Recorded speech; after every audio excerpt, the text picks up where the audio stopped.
Bienvenue dans ce nouvel épisode de notre série consacrée à ECMAScript 6, où il sera question des itérateurs. Alors, comme on l'a vu dans l'épisode précédent, il existe maintenant des types de données, de structures de données que sont le set et le map.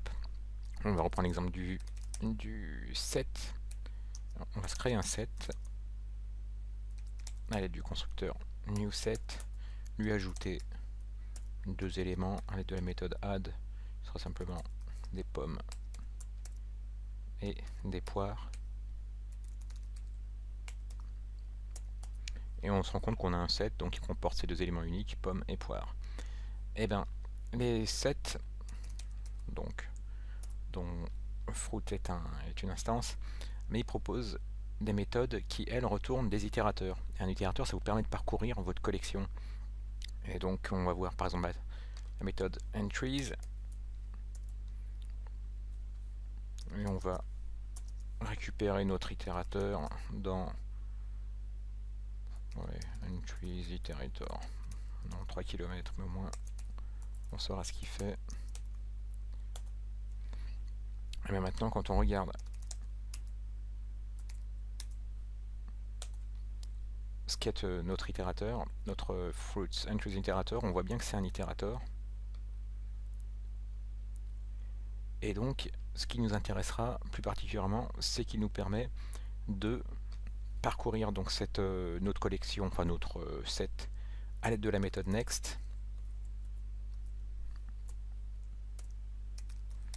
qui elle va nous retourner un objet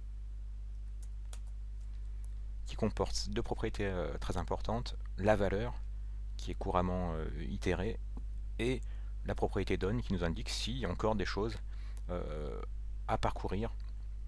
Donc là, en l'occurrence, notre objet il doit correspondre à nos pommes. Donc si on regarde la valeur, c'est bien pomme.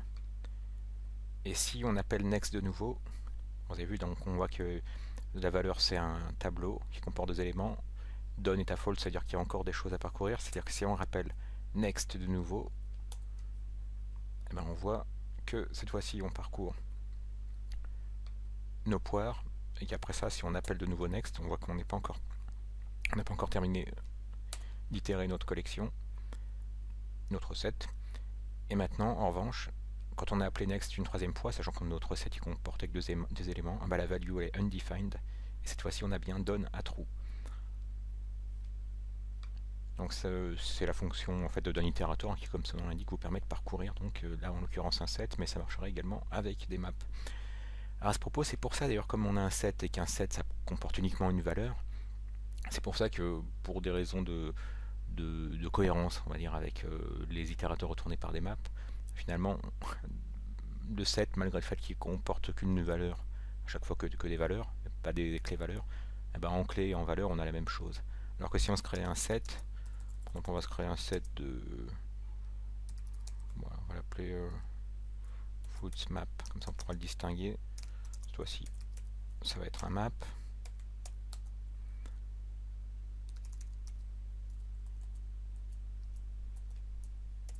Alors, on utilise la méthode set cette fois-ci de notre map pour ajouter. Alors on va simplement dire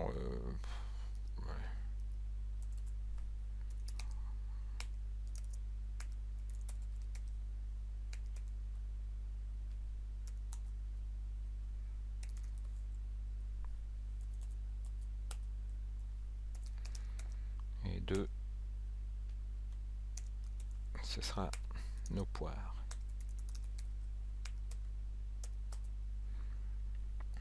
Et bien donc là, même chose, on peut se récupérer un itérateur pour pouvoir parcourir notre map cette fois-ci.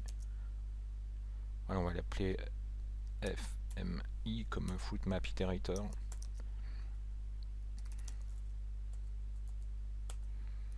Et lui, qu'est-ce qu'il nous propose? Bah, les entries, tiens, on va prendre également. C'est ce qu'on avait pris tout à l'heure, il me semble, avec les sets. Il nous retourne un itérateur. Si on regarde ce que c'est bien un itérateur, un map iterator. Et même chose, puisque c'est un itérateur, il dispose d'une méthode next qui va nous retourner un objet. Et cet objet, il a comme c'était le cas tout à l'heure avec un set, une propriété value et une propriété done. Et donc notre première value, c'est un array de nouveau de 2 éléments. Vous voyez là, ça a plus de sens d'avoir 2 éléments, parce que l'un, ce sera la clé, l'autre la valeur. Là où avec notre set, bah, les deux, finalement, c'était la valeur. Et là, même topo, du coup, si vous rappelez votre itérateur de nouveau, bah, il se rappelle à quel endroit il était, donc là, boum, il va aller sur l'élément suivant de son map. L'élément suivant, c'était cet élément qui avait pour clé tout et pour valeur poire. Il nous dit qu'il n'a pas encore terminé de parcourir, pas encore parcourir. On l'appelle une troisième fois, bah, il nous dit cette fois-ci qu'il n'a pas de valeur à retourner et qu'il a fini de parcourir. Donc d'itérer à travers le map. Donc voilà, c'était une petite revue rapide des itérateurs. Vous remarquerez que c'est déjà supporté nativement dans ma version de Chrome. Mais je sais qu'après il y a peut-être d'autres choses, parce que ça va nous amener ensuite aux générateurs, qui ne seront eux, je pense pas, supportés nativement par Chrome.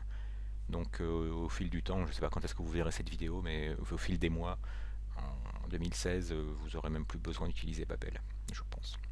Et c'est déjà le cas pour les itérateurs. Merci d'avoir suivi cette vidéo et à bientôt.